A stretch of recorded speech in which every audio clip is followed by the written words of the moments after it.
শুভ দুপুরের শুভেচ্ছা জানিয়ে চলে এলাম একটি ছোট্ট ভিডিও নিয়ে। সবাইকে বলবো ভিডিওটির শেষ পর্যন্ত শোনার জন্য। চলুন তাহলে জেনে নেওয়া যাক কি রয়েছে এই ভিডিওতে। সাম্প্রতিক পপ আপ আলোচনাটি আমাদের সামনে সত্যের একটি প্রতিফলন তুলে ধরেছে। দীর্ঘদিনের নীরবতা, তার পেছনের কারণ এবং পর্দার আড়ালের বাস্তবতা। মনে হচ্ছে সময় এসেছে পর্দা সরিয়ে বিস্তারিতভাবে সবকিছু সবার সামনে পরিষ্কার করার। আমরা অনেকেই জানি না পর্দার আড়ালে কি ঘটেছিল।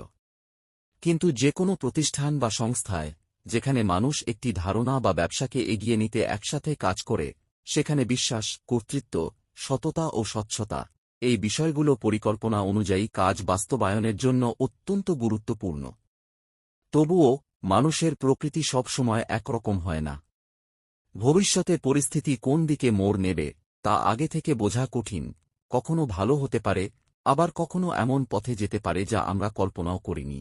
মানবতার উন্নয়ন ও কল্যাণের জন্য ভালো চিন্তাই ছিল মূল লক্ষ্য।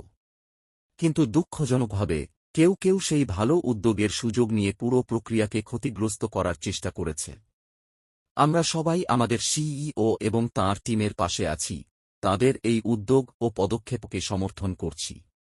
ইতিবাচক মানসিকতা নিয়ে নতুন ও ভিন্ন এক স্টাইলে এগিয়ে গিয়ে সবার জন্য সফলতা অর্জনই আমাদের লক্ষ্য। সবার জন্য একটি সুন্দর ও সফল সপ্তাহের শুভকামনা রইল। ভিডিওটি শেষ পর্যন্ত শোনার জন্য আপনাকে ধন্যবাদ। আর আপনি যদি এই চ্যানেলে নতুন এসে থাকেন তাহলে অবশ্যই চ্যানেলটি সাবস্ক্রাইব ও শেয়ার করতে ভুলবেন না, যেন যাতে পরবর্তীতে নতুন কোনো আপডেট এলে সবার আগে আপনার কাছে পৌঁছে দিতে পারি। এখনকার মতো বিদায় নিলাম। দেখা হবে পরবর্তী কোনো ভিডিওতে। ততক্ষণের জন্য সবাই শান্ত থাকুন ও সর্বদা ইকোসিস্টেমের সাথে যুক্ত থাকুন সঠিক তথ্য পেতে।